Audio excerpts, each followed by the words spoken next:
काला पानी न्यूज 24 खबरें सबसे तेज सबसे पहले अभी सब्सक्राइब करें। सुप्रीम कोर्ट के फैसले के बाद एक शिक्षिका की उलझन भरी खुशी।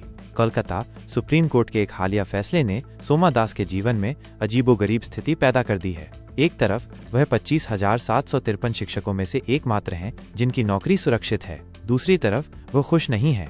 एक अनूठी स्थिति। कैंसर से जंग जीतने वाली सोमा दास को सुप्रीम कोर्ट ने मानवीय आधार पर नौकरी से छूट दी है, लेकिन उनकी खुशी अधूरी है। उनके दो सहकर्मी जो 2016 के एसएससी पैनल से हैं, अब अपनी नौकरी खो देंगे।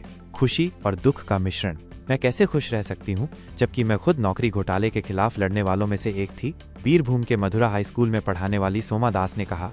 उन्होंने आगे बताया, मैंने योग्यता के आधार पर परीक्षा पास की थी और मेरा नाम मेरिट पैनल में था। मुझे पूर्व उच्च न्यायालय के न्यायाधीश अभिजीत गांगुली द्वारा पारित आदेश के आधार पर नियुक्ति मिली, जिसे सुप्रीम कोर्ट ने मानवीय आधार पर बरकरार रखा।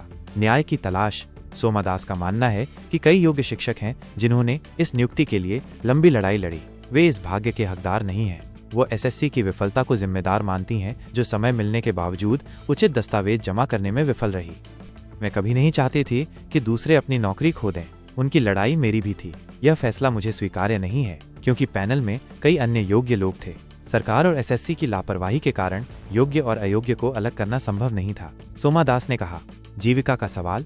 सोमा दास ने 18 अप्रैल 2022 को पूर्व उच्च न्यायालय के न्यायाधीश गांगुली के आदेश के बाद बीरभूम स्कूल में ज्वाइन किया। उन्हें अपने इलाज पर काफी पैसा खर्च करना पड़ता है। यह नौकरी मेरे और मेरे परिवार के लिए जीवन रेखा है, उन्होंने कहा।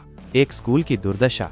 हमारे स्कूल में 2 शिक्षक इस सूची में हैं। उनमें से भौतिकी के शिक्षक स्कूल में उस विषय को पढ़ाने वाले एकमात्र शिक्षक हैं। ऐसे में स्कूल को विज्ञान की कक्षाएं चलाने में परेशानी होगी।